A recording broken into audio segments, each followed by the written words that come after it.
Ito ang pagkain hindi mo makakain araw-araw. Kuhol.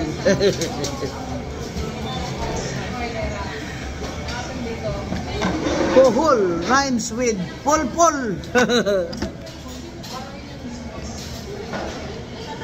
Sa amin meron dito suso. Yung parang triangle ba? Ngayon siya. Parang triangle na itim. Suso. Yung kanin dyan, parang hindi naman to pwede walang kanin. Diba?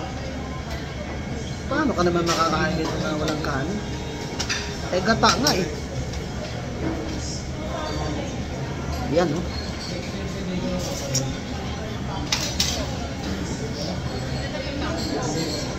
Kaya mga kababayan,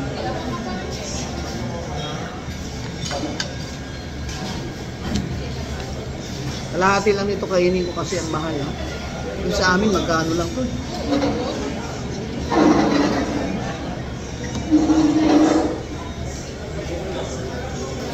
Oh, nakita nyo na ba yung ano? Report na pinakita ni Congressman Lian Libeste ng Libiste ng Batangas. Ba? Mas malaki pa pala ang bukol billion ni Sandro kaysa kay Romualdez. Hindi naman pwede yun. Hindi naman pwedeng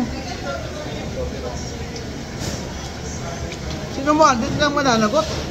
Sa hindi. Tapos ano yung sabi niya?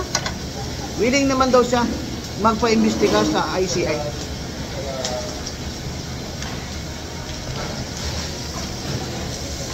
Eh, paano yan? Tatay mo naman gumawa sa ICI, siya nagpapasweldo. Paano naman kami maniniwala? Na isasama ka naman. Sa rekomendasyon dun sa ombudsman, nakasuhan ka. Kasuhan nyo yan si Sandro.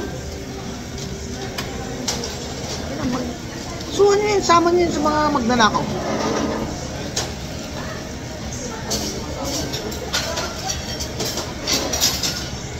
Minsan lang kayo dyan sa ICI contribute sa bayan. Gawin nyo na todo. Sama nyo na si Sandro dyan. Bakit hindi? Dahil tatay niya presidente. Kapag mauna nga siya, kapag nakulong siya, doon siya sa bilibid. Bata pa naman siya, kaya niya yun. Diba?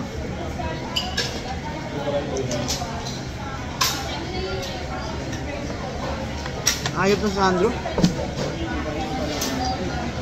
Makasalita, akala mo. Sino malinis? Kahit pala si Bakit Romualdez ang speaker nun, siya pa rin ang ano. Tago lang.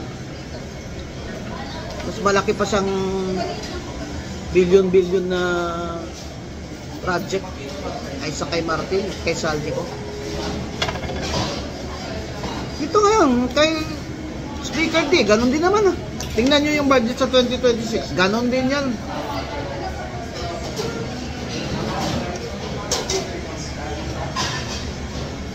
Saka may nag-report sa akin sa Lawag, dumating ilang aeroplano. Walang pasahero. Ba't saan tayo maleta? Oy, Sandro. Charis. Etsos ka pa dyan na magpapaimbista ka rin sa ICI.